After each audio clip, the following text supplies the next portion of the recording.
अस्सलाम वालेकुम, welcome to ज़ैनुन्निसा kitchen. कैसे आप? उम्मीद करती हूँ ठीक होंगे। अल्हम्दुलिल्लाह मैं भी ठीक हूँ। नाज़रीन, मैं बनाने लगी हूँ पेठे की मिठाई। तो ये खैर इसका प्रोसीजर तो लंबा है। आज इसको काट के तो पानी में हम डाल देंगे, चूल्हे वाले पानी में। तो ये मैं काट लेती हूँ पहले। ये तकरीबन मेरे पास 4 किलो है। इसको काट के फिर मैं साथ साथ बताती जाती हूँ क्या करना है। मैं सारे कट लेता मैं एन होना सी फोक के नाल होना है सारे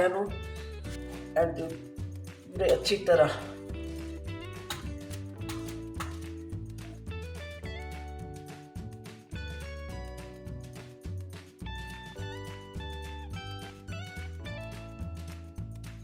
चलो जी।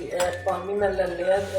हूँ मैं पानी है चूना चूना पान वाले को आराम में मिल जाएगा। तकरीबन 1 टेबल स्पून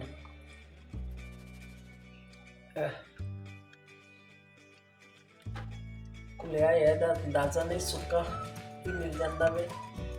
लिक्विड है, लिक्विड का बस 1 टेबल स्पून पा के इस तरह थैलियां बनिया होंदियां उन्हां को मिल जाती आराम नाल।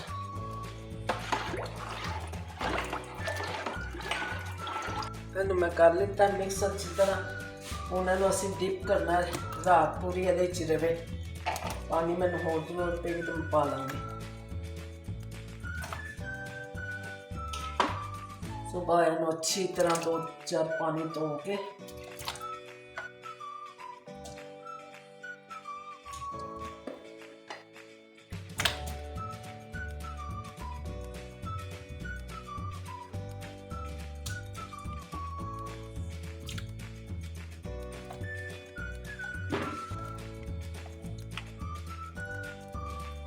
बस हम तुसी होना पूरी रात रख दो इस तरह ही।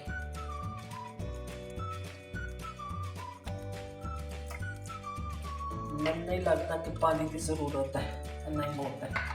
चलो सुबह मिलेंगे, अल्लाह खैर करे। ये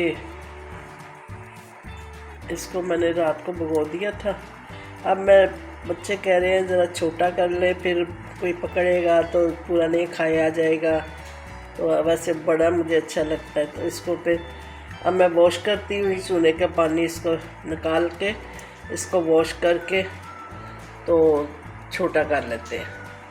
पानी से निकाल के ये इसको अच्छी तरह 2-3 पानी से साफ पानी से फिर निकालना है। इन मैं अच्छी तरह धो लिता 3-4 बारी साफ पानी नाल। हुण मैं पानी पकना रख दिता। पकदा तो उहदे च पा दिन्ने आ। इहनूं असीं तकरीबन 20 मिनट लगावांगे, 20-25 मिनट तक यह गल जाए।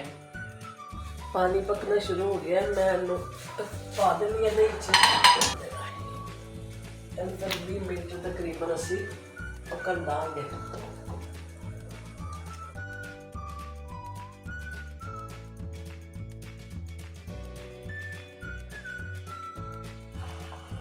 नाज़रीन, मैं देखूँ मैं गल गया वे। इहनूं मैं हुण कढ़ लैनी है।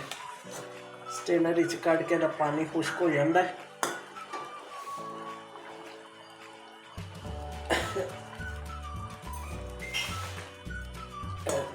आराम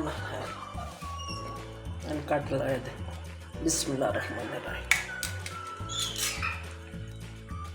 बस इन्ना ही चाहिए। चलो मैं हुण स्टेनर च कढ़ लवां।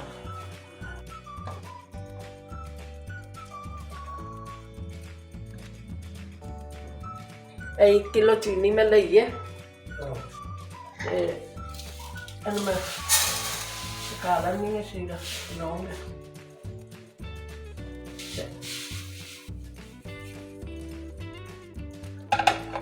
आधा कप आधा कप पौना कप तकरीबन पानी पा के एक चाशनी बना लेंगे।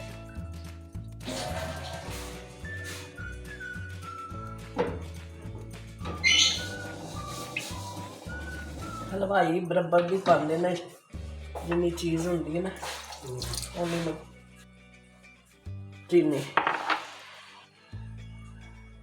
ਜਦੋਂ ਇਹ ਪੱਕਦਾ ਤਾਂ ਫਿਰ ਇਹਦੇ ਵਿੱਚ ਪਾਉਂਦੇ ਹਾਂ ਪੇਠਾ। ਨਹੀਂ ਹੋ ਗਈ ਹੈ ਡਿਜ਼ੋਲ, ਮੈਂ ਹੁਣ ਇਹਨੂੰ ਇਹਦੇ ਵਿੱਚ ਪਾਉਂਦੀ ਹਾਂ। ਚੁੱਲ੍ਹਾ ਥੋੜਾ ਪਹਿਲੇ ਕਰਦਾ ਹਲਕਾ।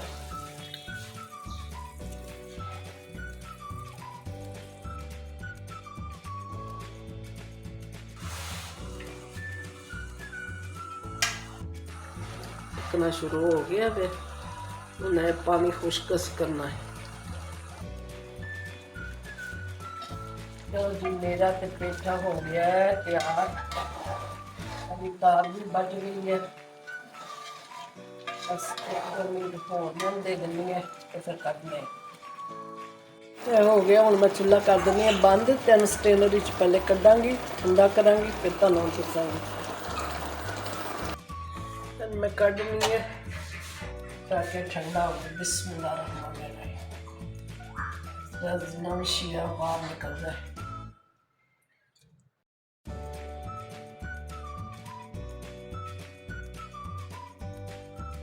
कितना सोना बन गया है, ट्रांसपेरेंट। इन्ना खा के भी मैं देखे गर्म है ले मज़ेदार। नाज़रीन तुसी लाइक करो, शेयर करो और जो नवे सबसक्राइब करना ना भूलना।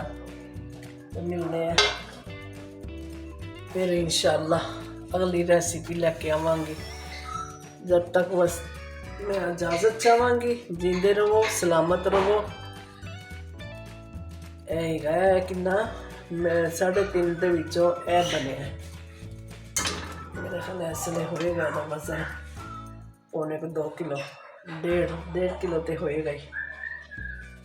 चलो अस्सलाम वालेकुम वरहमतुल्लाहि व बरकातहू।